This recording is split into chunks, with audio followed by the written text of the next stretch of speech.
సూర్యాపేట జిల్లా తుంగతుర్తి నియోజకవర్గం మధ్యరాల మండల కేంద్రంలో తుంగతుర్తి శాసనసభ్యులు మందుల సామెలు శుక్రవారం పర్యటించారు.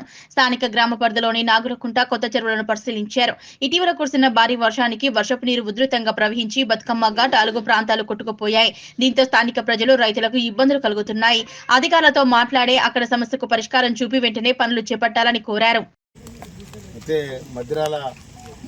దీని 3 చెరువులు ఉన్నాయి. మధ్యలో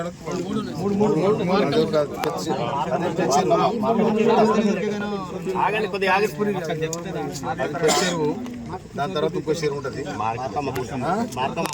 మార్తమ్మకుంట, ఇదేం కొత్త చెరువు. అయితే ఆ చెర్లకి ఇబ్బంది కాలేదు, ఆ కుంట కూడా ఇబ్బంది కాలేదు. కానీ ఇక్కడ ఫ్లోటింగ్ ఎక్కువ ఉండడం వల్ల ఈ మధ్యరాల కొత్త చెరువు ఇది ఫ్లోటింగ్ అంటే మొన్న వచ్చిన భయంకరమైన వరదలకు ఇక్కడ కట్టుకున్న మొత్తం కూడా ఇది స్టోరేజ్ ఎక్కువయ్యి వరద ఎక్కువయ్యి ఇండ్లలో పోయే క్రమంలో ఇక్కడున్న బతుకమ్మ ఘాట్ కూడా స్థానిక అధికారులు దాన్ని తొలగించడం జరిగింది. ఆ విధంగా ఇక్కడ ఇండ్లు కూడా సేఫ్ అయిపోయినాయి, ప్రజలు కూడా కొంచెం ఇబ్బంది లేకుండా అయ్యారు. కనుక ఇక్కడ ఈ బండు కూడా మొత్తం డ్యామేజ్ అయింది. ఏది కొత్త చెరువు డ్యామేజ్ కట్ట కూడా డ్యామేజ్ అయిపోయింది. 1100 మీటర్లు అంటే 1 కిలోమీటర్ మీద 100 మీటర్లు ఎక్కువ ఉంటుంది అది ఆడ. కానీ విచిత్రం ఏంటంటే దీనికి 2 అలుగులు ఉన్నాయి. ఈ చెరువుకు చెరువుకు ఒక్కదానికి ఒక్కటే అలుగు ఉంటుంది అంటే సార్ అది కొత్త చెరువు, ఇది నాగులకుంట కాబట్టి దీని కూడా ఆనాడు గొలుసు కట్టు సిస్టమ్ ప్రకారం ఈ చెరువులను నిర్మాణం చేయడం జరిగింది. దాని ప్రకారం దీనికి 2 అలుగులు ఉన్నాయి, అలుగులు కూడా దెబ్బతిన్నాయి. కనుక ఇరిగేషన్ డిపార్ట్మెంటు దీని మీద కూడా చర్యలు తీసుకుంటుంది.